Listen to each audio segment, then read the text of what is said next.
আমি আজকে প্রশ্ন করব। আমার গুরুকে আজকে আমি প্রশ্ন করব, কেন নয়?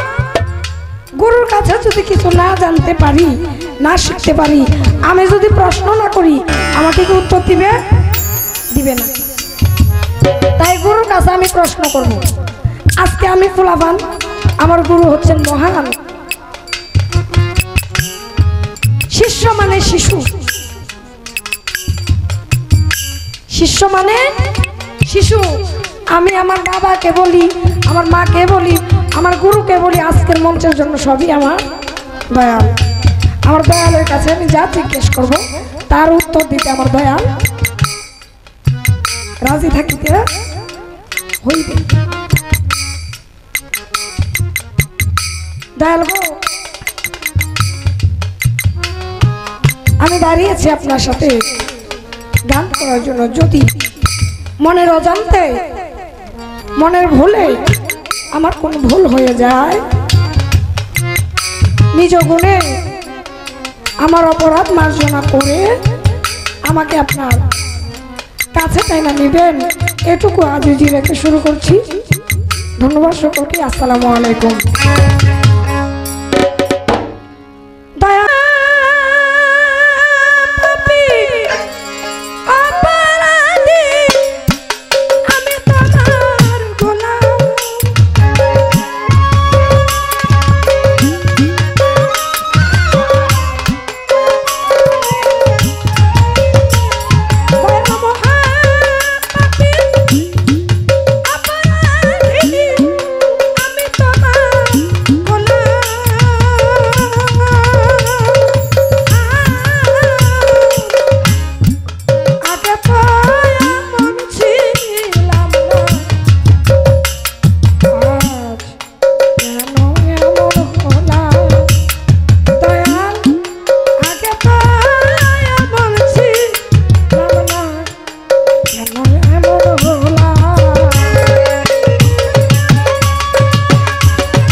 যদি আমরা পীর ধরি বা একজন দয়াল ধরি,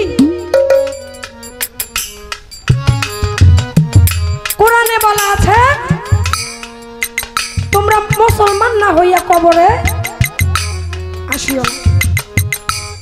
মানুষ তোমরা সবাই, আমারও দুইটা হাত, দুইটা পা, দুইটা চোখ, দুইটা কান, একটা নাক, একটা মাথা, একটা পেট, সবকিছুই আছে, আছে না? আপনার মাঝেও তা আছে। তারপরেও আমাকে কেন আপনার মতো একজন গুণী দয়ালকে ভজন করতে হবে? আপনার মতো একজন গুণী দয়ালকে কেন ভজন করতে হবে? আপনিও মানুষ, আমিও মানুষ, মানুষ তো আমরা দুজনে, কি বল? তারপরেও কেন গুরু ধরতে হবে?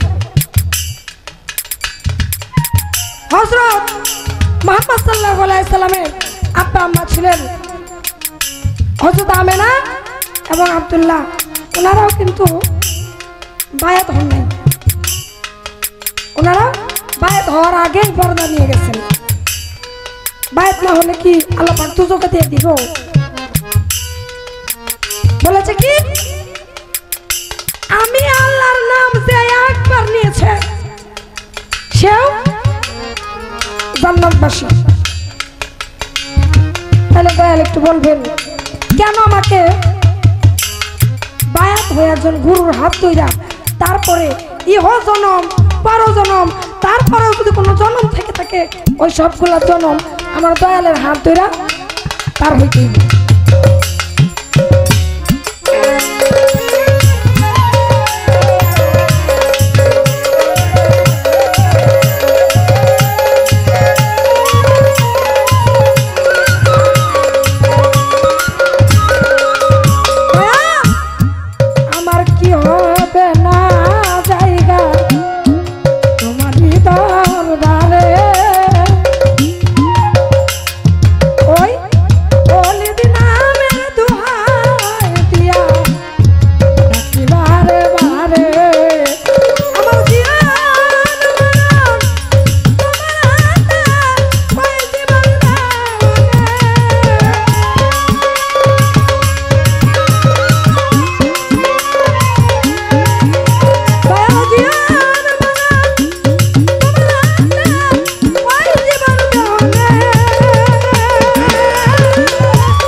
গুরুজি বলে, অনেক সাধু গৌরব বৈষ্ণব বলে শুনছি যে দয়ালের কাছে যদি কোনো প্রশ্ন করা হয় এটাকে বেয়াদবি বলে। দয়ালের কাছে কোনো প্রশ্ন যদি করা হয় তাহলে এটা বেয়াদবি বলে। দয়াল, আমি যদি আপনার কাছে প্রশ্ন নাই করতে পারি তাহলে আমি শিখবো করতে কি? দয়ালকে প্রশ্ন করতে পারলে দয়ালে আমাকে দিতে বাধ্য থাকিবে। আমি আমার গানের ফাঁকে আমার দয়ালের কাছে কিছু আজিজি স্বরূপ রাখলাম। আমার যে এখন গানটা থাকবে এই গানের ফাঁকে আরো কিছু কথা আমি বলবো, তারপরে আমার দয়াল আশা করি আমার গানের মীমাংসা এবং কথার মীমাংসা আমার দয়াল দিবে। ধন্যবাদ সকলকে।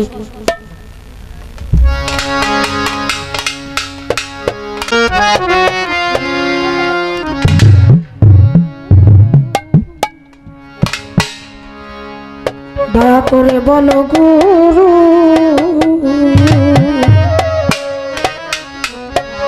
আমি করলাম শুরু ভাবের কীর্তন আমি ছিলাম কোথায় এলাম হেতায় আবার যাব কোথায় নাই নিরূপণ দয়া করে বলো গুরু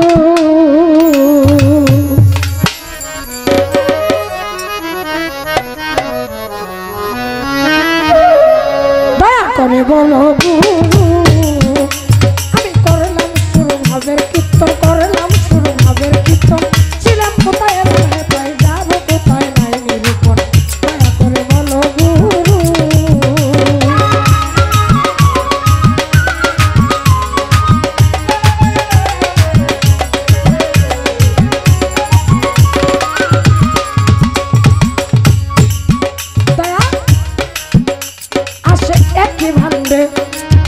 পুত্র কন্যা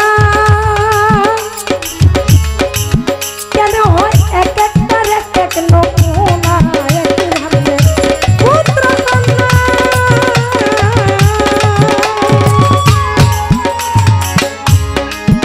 দয়া এক একটার এক এক নমুনা কেন হয় অন্ধ আতুর ল্যাংরা কানা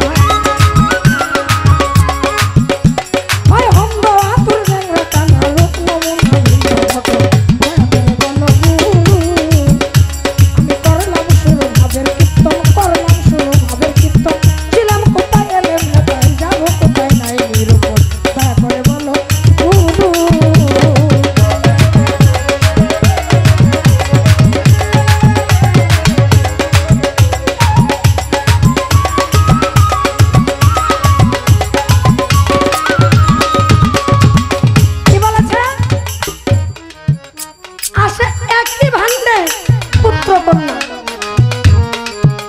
আমার মায়ের ঘরে আমরা 5 জন ভাই বোন এখন 5 জন ভাই বোন কি আমরা একরকম হ্যাঁ একরকম না একটু দয়া করে বলবেন আসে একই ভান্ডে পুত্র কন্যা কেন হয় এক একটার এক এক নমুনা আবার হয় অন্ধ আতুর ল্যাংরা কানা রূপ নমুনা ভিন্ন ঘটন আজকে যে আমার দয়াল আপনারা একটু সময় দেন একটু ধৈর্য ধরেন আমি আমার দয়ালের কাছ থেকে খালি চায়া আমার দয়াল দিব আর আপনারা বাড়িতে নিয়ে যাবেন রে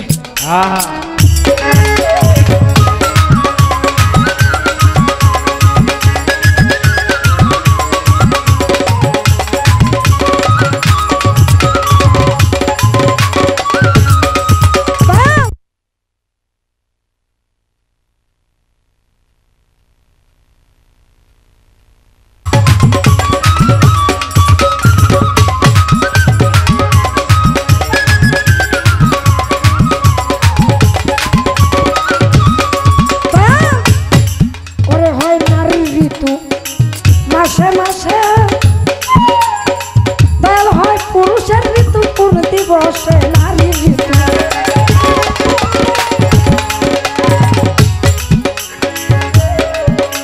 কি বলেছে হয় নারীর ঋতু মাসে মাসে এটা লজ্জানের বিষয় না আমি যেই কথাটা কইতেছি এটা লজ্জানের বিষয় না নারীরা যদি এই বিষয়টা না হইতো এই পৃথিবীতে আপনি আমি আমার বাবা তারও বাবা কেউ এই পৃথিবীতে আসতে পারতো না বলেছে সাধকে হয় নারীর ঋতু মাসে মাসে আবার পুরুষের ঋতু হয় কোন দিবসে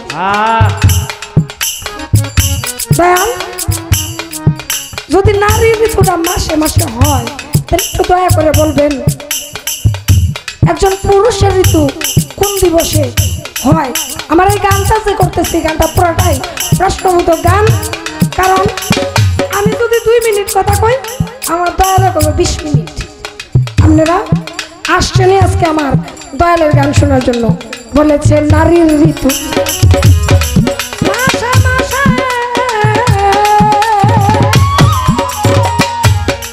আবার হয় পুরুষের ঋতু কোন দিবসে দেহে কবে কখন জোয়ার আসে কবে কখন জোয়ার আসে জলের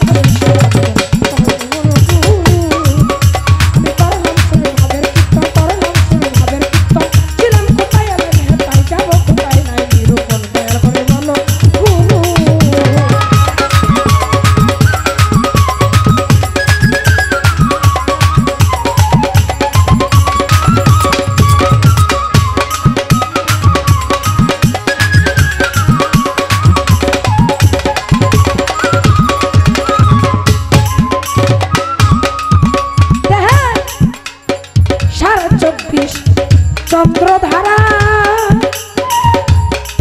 আমার এই মানব দেহ করছে খারাপ মৌলা 36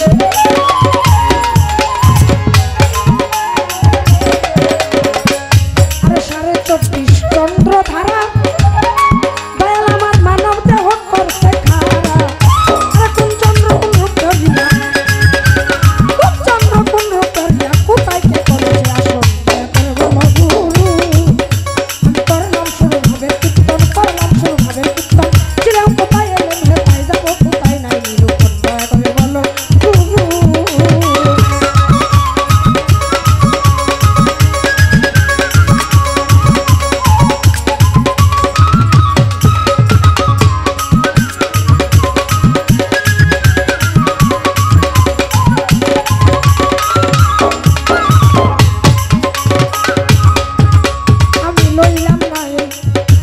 দেহের কবর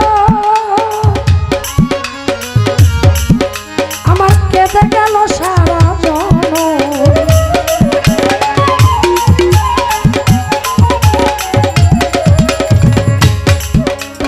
লইলাম নাই দেহের খবর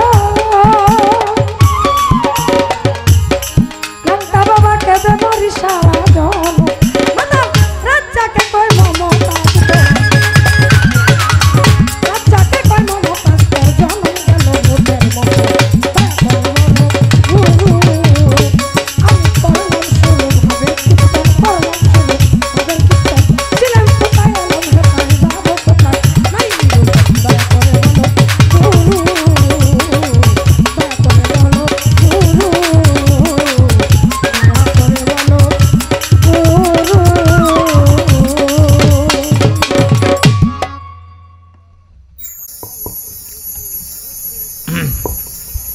যে শাস্ত্রে একটা কথা আছে ফুলার মতো ফুলা একটা হইলেই যথেষ্ট যাতে রাস্তায় বইয়া হাঁকে আর মানুষ যাইতে পারে না ডিস্টার্ব দেখে প্রত্যেক যেই যায় সেই বকে শিষ্যর মতো শিষ্য এরকম একটা হইলেই হয় আর একটা গান যদি এরকম গাইতো আমার তো ভাগ্যটা ভালো প্রথম গানটাও যদি প্রশ্নবোধক হইতো তাহলে 2-2.5 ঘন্টা আমার একলাই লাগতো এখন সে যে গানটা করেছে এটার পূর্ণাঙ্গ জবাব স্টেজে দাঁড়িয়ে আমি দিলে এটা শোনার মতো ধৈর্য শ্রোতাদের থাকে কিনা এটা আমি জানি না প্রশ্ন যেহেতু করেছে আমি আমার জবাব দিতে থাকব গ্রহণ করা না করা অপেক্ষা করা না করা শ্রোতাদের ইচ্ছা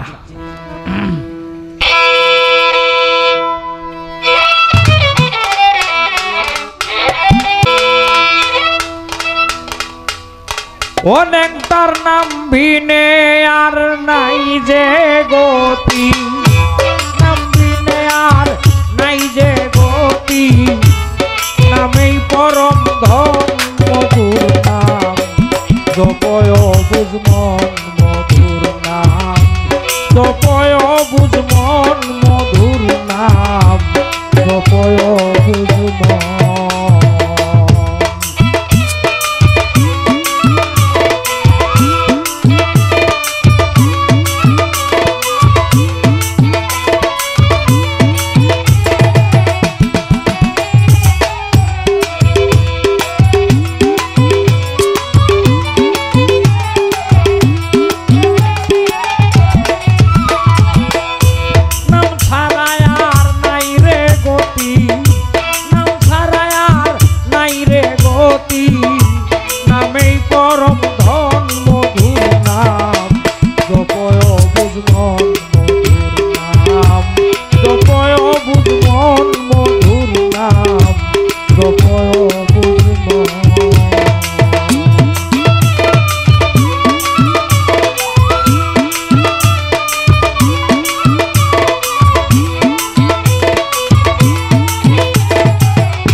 অলিদের নাই কোনো সম্বল, দয়াল নাম ভরসা রে কেবল।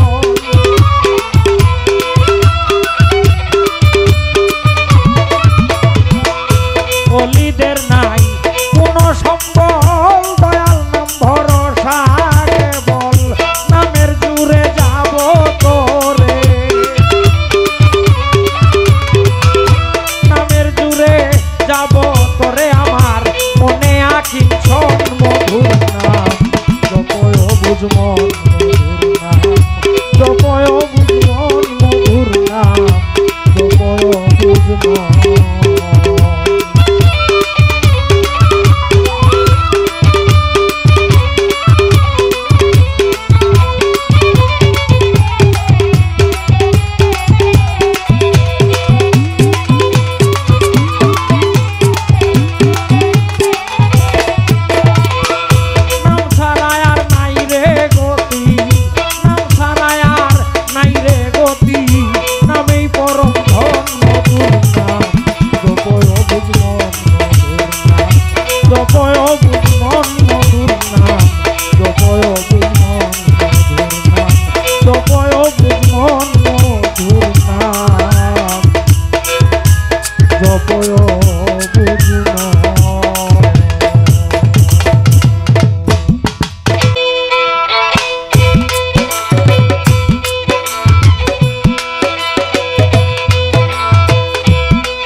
কামেল মুকাম্মেল পীর রে ভবে,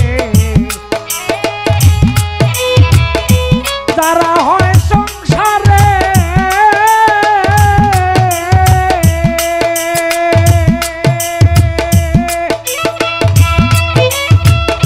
বিনা তেলে বাতিরে জ্বালায় কেরামতির জুড়ে রে। কামেল মুকাম্মেল পীর রে,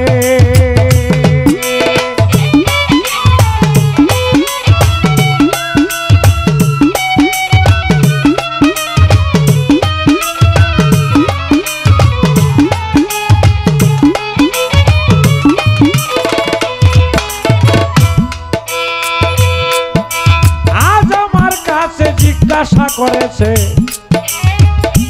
আমার শিষ্য ধন, স্টেজেতে বলিতে হবে তার জন্মের বিবরণ।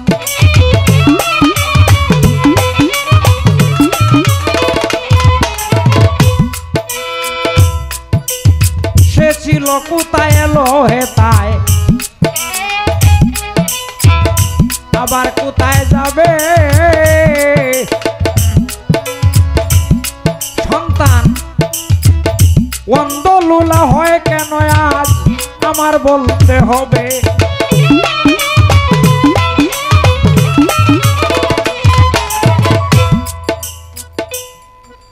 মাতাল কবি রাজ্জাক দেওয়ানের একটি গান গেয়েছে সে। গানটার প্রথম কথা হলো, দয়া করে বলো গুরু, করলাম শুরু ভাবের কীর্তন। বলতেছি শুনো। ছিলাম কোথায়, এলাম হেতায়, যাব কোথায় নাই নিরূপণ। কোথায় ছিলে? এই পৃথিবীতে আসার আগে আমরা প্রত্যেকটা মানুষ, আমরা কোথায় ছিলাম? এই দুনিয়াতে আসার আগে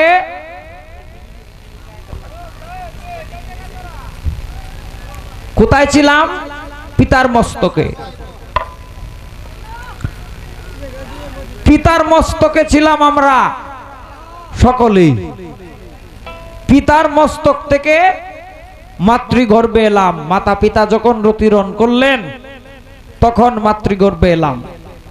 মাতৃগর্ভ হয়ে এই দুনিয়াতে এলাম।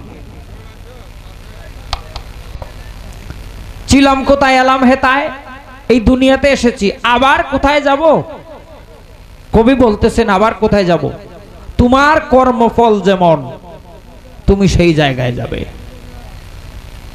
তুমি যতদিন পর্যন্ত ফলের আশা ত্যাগ করে কর্ম করতে না পারো ততদিন পর্যন্ত এই দুনিয়াতে আসতে হবে আর যেতে হবে। এই যে জন্ম মৃত্যু জরা, এই তিনটা যন্ত্রণা থেকে তোমার মুক্তি নাই এই পর্যন্ত, যে পর্যন্ত তুমি নিষ্কাম কর্ম না করতে পারো।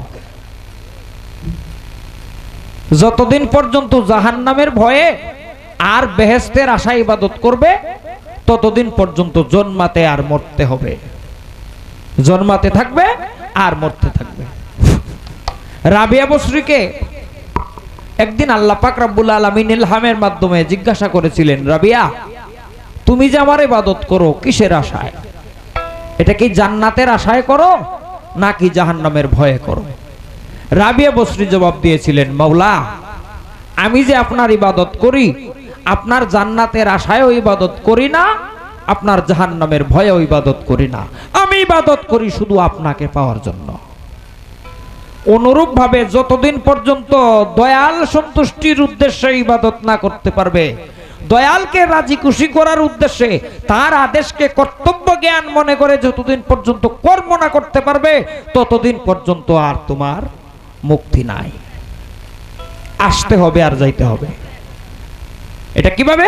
1,84,000 জনির পেরে পড়ে যাবে তুমি, সকলেই আমরা মুক্তি লাভ করতে পারবে না।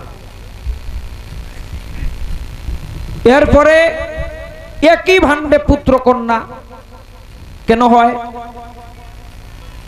একই ভাণ্ড, ভাণ্ড একটা হইলে কি হইব? এখানে কিছু ব্যাপার আছে।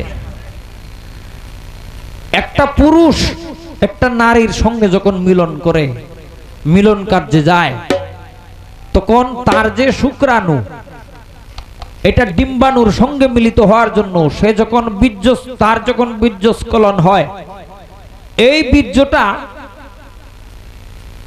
রজের সঙ্গে মিলিত হওয়ার যে গন্তব্যস্থান, এই পর্যন্ত পৌঁছার লাইন হইল তিনটা লাইন। এর বাম দিকের যে লাইন, এই লাইনে যদি শুক্রকীট যায় তাহলে মেয়ে সন্তান হবে। ডান দিকের যে লাইন, এই লাইনে যদি শুক্রকীট যায় তাহলে ছেলে সন্তান হবে। মাঝখান দিয়েও একটা রাস্তা আছে, এই দিক দিয়ে যদি শুক্রকীট চলে যায় তাহলে ছেলেও হবে না মেয়েও হবে না, সেটা হবে নপুংসক।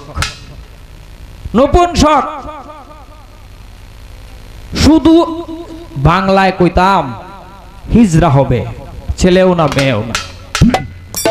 শুধু তিনটা রাস্তার ব্যাপার না, স্বামী স্ত্রী যখন মিলন করে তখন নাসিকা দিয়ে যে প্রাণবায়ু আসা যাওয়া করে, এই প্রাণবায়ু যদি দক্ষিণ নাসিকা দিয়ে যায়, অর্থাৎ ডান নাসিকা দিয়ে স্ত্রীর প্রাণবায়ু এবং স্বামীর যে প্রাণবায়ু, দুজনের বায়ু যদি একই নাসিকা দিয়ে বয়, দক্ষিণ নাসিকা দিয়ে বয়, এই মুহূর্তে যদি মিলন করে তাহলে ছেলে হবে।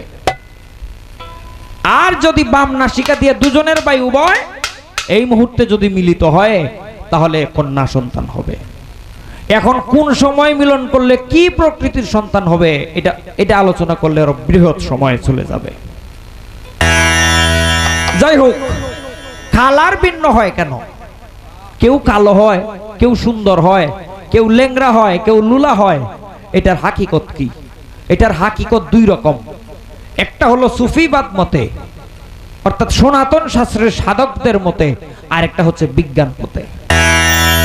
সুফিবাদ মতে যে তত্ত্ব, এই তত্ত্ব হলো পূর্বজন্মের যে পাপ, এই পাপের খেসারত দেওয়ার জন্য, পূর্বজন্মের কর্মের কর্মফল ভোগ করার জন্য সন্তানের বিভিন্ন অঙ্গহানি হতে পারে। এটা হলো সুফিবাদ মতে। বিজ্ঞানের যে মত, সেই মত হলো মা যখন সন্তান গর্ভে ধারণ করেন তখন 10 মাস 10 দিন সন্তানকে গর্ভে রাখেন। তার মা যে খাদ্য খায়, সেই খাদ্যের যে এনার্জি, সেই খাদ্যের যে সার পদার্থ, এটার এক অংশ সন্তান খায়, আর এক অংশ তার মা পুরা দেহের মধ্যে গ্রহণ করেন। এই খাদ্যের পুষ্টির অভাব যদি হয়, খাদ্যের মধ্যে যে ভিটামিনের দরকার, যে এনার্জির দরকার, যে পুষ্টির দরকার একটা সন্তান পরিপূর্ণভাবে বেড়ে ওঠার জন্য, এই পুষ্টির যদি অভাব হয় তাহলে এই সমস্ত কারণে একটা সন্তান চক্ষু অন্ধ, লেংরা, লুলা বা হাত কাটা বা ঠোঁট কাটা ইত্যাদি হতে পারে। এটা হচ্ছে বিজ্ঞানের মত। আর সুফিবাদের মত হলো পূর্বজন্মের কারণে, পূর্বজন্মের কুকর্ম বা সৎকর্মের কারণে সন্তানের বিভিন্ন অঙ্গহানি হয়। এবং মা যখন সন্তান গর্ভে রাখেন, সনাতন শাস্ত্র মতে মা যখন সন্তান গর্ভে রাখেন তখন বিভিন্ন নিয়ম, সময় কুসময়, খ্যান লগ্ন স্থিতি আছে, এইগুলি মেনে চলতে হয়। বিভিন্ন সময় বিভিন্ন কর্মের দ্বারায় সন্তানের বিভিন্ন অঙ্গহানি হতে পারে। সুন্দর কালো কেন হয়? পিতা এবং মাতার মতো সন্তান কেন হয়? এই মর্মে রাসূল পাক সাল্লাল্লাহু আলাইহি ওয়াসাল্লামকে আব্দুল্লাহ ইবনে সালাম রাদিয়াল্লাহু তাআলা আনহু নামে একজন সাহাবী ছিলেন। তিনি প্রশ্ন করেছিলেন, ইয়া রাসূলুল্লাহ, সন্তান বাবার মতো বা মার মতো কিংবা অন্য কারো মতো কেন হয়? আল্লাহর রাসূল জবাব দিয়েছিলেন, হে সালাম, শোনো, স্বামী এবং স্ত্রী দুজন যখন মিলন করেন তখন বাবার বীর্য যদি আগে পাত হয়, মায়ের বীর্য যদি, মায়ের রজ যদি পরে পাত হয়, এই মিলনে যদি সন্তান হয় তাহলে সন্তান বাবার মতো হবে। আর মায়ের রজ যদি পরে পাত হয়, আগে পাত হয়, বাবার বীর্য যদি পরে পাত হয়, এই মিলনে যদি সন্তান হয় তাহলে এই সন্তান তার বাবার মতো হবে। এবং দুজনের বীর্যই যদি একই সময়ে স্খলন হয়, পাত হয়, আউট হয়, আর এরপরে তার মা যদি অন্য কাউকে দেখেন, উনি এই মুহূর্তে যাকে দেখবেন সন্তান তার মতো হবে। এটা রাসূল পাক জবাব দিয়েছেন। এর প্রভাবে সন্তান কালো বা সুন্দর, সুন্দর হতে পারে। আচ্ছা, গেল এটা। এরপরে কি? হ্যাঁ, নারীর ঋতু হয় মাসে মাসে, পুরুষের ঋতু হয় কোন দিবসে? পুরুষের ঋতু যে দিবসে হয় এই দিবসেই সন্তান হয়। নারী এবং পুরুষ মিলন করে, প্রত্যেক মিলনে কিন্তু সন্তান হয় না। যে দিবসে পুরুষের শরীরেও ঋতু হয় এই দিবসে যদি মিলন করা হয় এই মিলনে সন্তান হয়। আর জলে ভাসে সারা বদন কখন? প্রত্যেক মিলনের লাশাংশে প্রত্যেক পুরুষের দেহের মধ্যে যে জোয়ার উৎপন্ন হয় সেই জোয়ারের গর্মাক্তের প্রভাবে সমস্ত শরীর গর্মাক্ত হয়। কিন্তু এটা ঋতের জোয়ার নয়, এটা আরেক জোয়ার। পুরুষের শরীরে যখন ঋত হয়, এই ঋতের সময়ে যদি মিলন হয় এই মিলনে সন্তান হয়। এরপরে কি জানি? আরে 24.5 চন্দ্র, 24.5 চন্দ্র দিয়া মানব দেহ লয় বানাইয়া কোন চন্দ্রের কি নাম ধরিয়া কোন জায়গায় করেছে আসন। আসন প্রত্যেকটা মানুষের হাতে এবং পায়ে 20টা আঙ্গুলের 20টা নখ আছে। 20টা আঙ্গুলের নখের মধ্যে যে গ্লেজ আছে, 20টা আঙ্গুলের নখের মধ্যে 20টা চন্দ্রের প্রভাব আছে। আর আছে সরল চন্দ্র, আছে গরল চন্দ্র, আছে আদি চন্দ্র, আছে রুহি চন্দ্র। আদি চন্দ্র হলো বীর্য। কিতা করতাম তাইলে সারিয়া দিতাম। যাই হোক, এই পর্যন্তই তার জিজ্ঞাসা ছিল, খুব শর্ট করে জবাব করলাম। এখন আর একটা প্রশ্ন তো রয়েছেই, পীর কেন ধরতে হয়? কয় আপনারও যা আছে আমারও তাই আছে। এই গানগুলি বা এই প্রশ্নগুলি যদি নরসিংদী বা কুমিল্লাতে গান হয় তখন করবে, ঘন্টা 2 ঘন্টা জবাব দিলেও কোনো সমস্যা নাই। আমি এটা সূক্ষ্মাতিক সূক্ষ্ম জবাব আজকে দিয়ে দিতাম তোমার জন্য, অন্তত তুমি যেন এটার পূর্ণ জবাবগুলি শিখতে পারো শাস্ত্র দলিল অনুসারে। কিন্তু সময়টা বা জায়গাটা ভালো না। পীর কেন ধরতে হয়? শুনো, প্রত্যেকটা মানুষকে আল্লাহ পাক 2 প্রকারের ইলম দিয়ে ভরপুর করে দিয়েছেন। এক প্রকারের ইলম হচ্ছে ইলমে লাদুন্নি, যেটা সিনাবো সিনা, তোমার সিনার মধ্যে ইলম আছে, কিন্তু এটা ফুটানোর জন্য আর একটা ফুটানো ইলমওয়ালা ব্যক্তির তাওয়াজ্জু দরকার। তোমার যে জাহিরি ইলম আছে এইগুলি তুমি স্কুল, কলেজ, ইউনিভার্সিটি, মসজিদ, মাদ্রাসা, কোরআন, হাদিস, ফিকহ, এই সমস্ত কিতাবাদি পড়ে অর্জন করতে পারবে। কিন্তু ইলমে লাদুন্নি যেটা বাতুনি ইলম, যেটা সিনা থেকে সিনা স্থানান্তর করা হয়, একজন মুকাম্মেল মুর্শিদের তাওয়াজ্জু যে পর্যন্ত তোমার মধ্যে না আসে এই পর্যন্ত তোমার ইলমে লাদুন্নি জাগ্রত হবে না, কুলকুণ্ডলিনী শক্তি জাগ্রত হবে না। কুণ্ডলিনী আদ্য শক্তি মহামায়া যদি জাগ্রত না হয় তাহলে তোমার সমস্ত মানব জনমৃতা তুমি নিজেকে নিজে চিনতে পারবে না। নিজেকে নিজে চিনতে গেলে মুর্শিদের দরকার। এটা কোনো কিতাব পড়ে চিনা সম্ভব নয়। নবীজি যে বললেন, মান আরাফা নাফসাহু ফাকাদ আরাফা রাব্বাহু, তুমি তোমাকে চিনলে রবকে চিনা হবে। তুমি তোমাকে কিভাবে চিনবে? যিনি নিজেকে নিজে চিনেছেন, কঠোর সাধনা করে পরিশ্রম করে, এমন একজন চিনা লোকের সহবতে মহব্বতে থাকলে তুমি তোমারে চিনার রাস্তাটা তিনি দয়া করে যদি দেখিয়ে দেন, তাহলেই নিজেকে নিজে চিনা সম্ভব। এই জন্য মুর্শিদের দরকার। এর উপরে দলিলিক আলোচনা আছে আর বহুত, আমি করতে পারলাম না, দুঃখিত।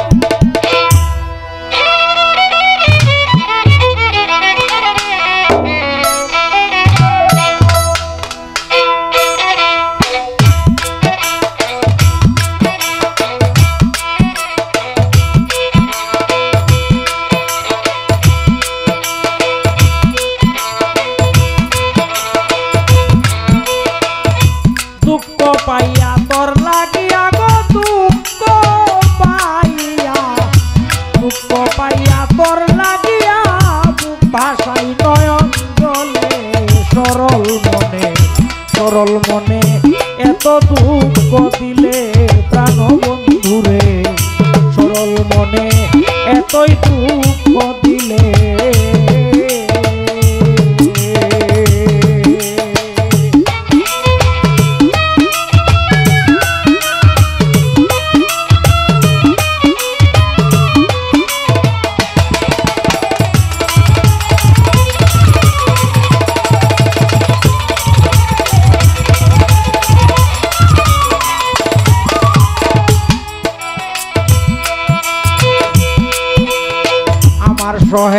সহে না গো জালা,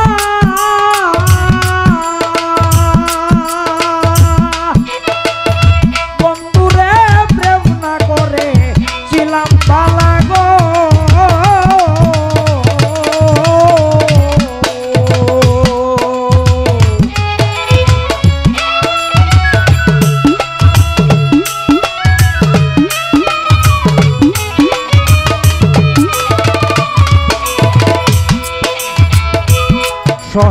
সহে না গো জালা, ওরে বন্ধু প্রেম না করে ছিলাম বালা গো, আমার দুই নয়নে নদী নালা রে, দুই নয়নে নদী নালা, তুই বন্ধু আয় বসাইলে সরল মনে এতই দুঃখ দিলে, সোনা বন্ধুরে সরল মনে এতই দুঃখ দিলে।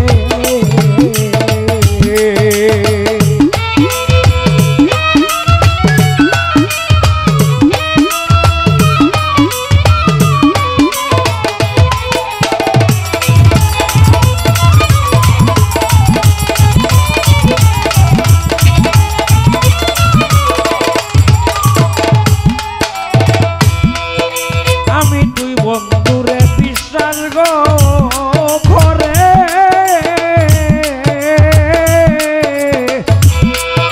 বন্ধু সব দিয়াছিলাম নদীর পারে রে,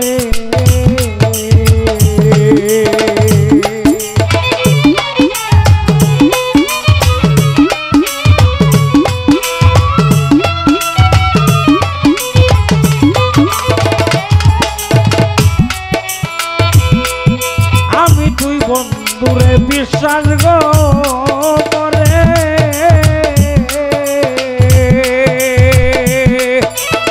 সব দিয়াছি নদীর পারে রে,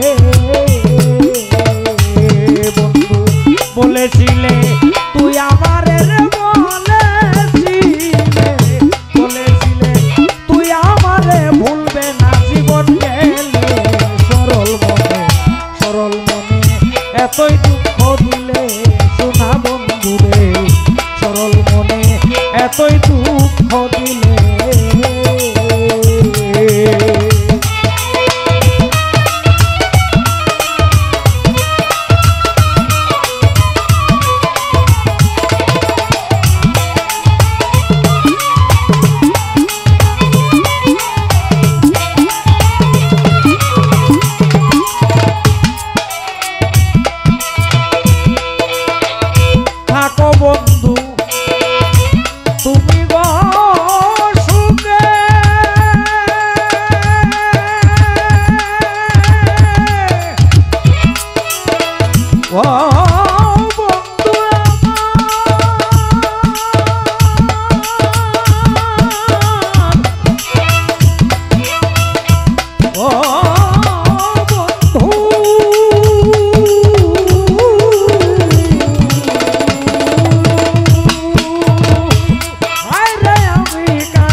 বাঙালির মরণটাকে আসিও সংবাদ পাইলে সরল মনে এতই দুঃখ দিলে সোনা বন্ধুরে সরল মনে এত দুঃখ দিলে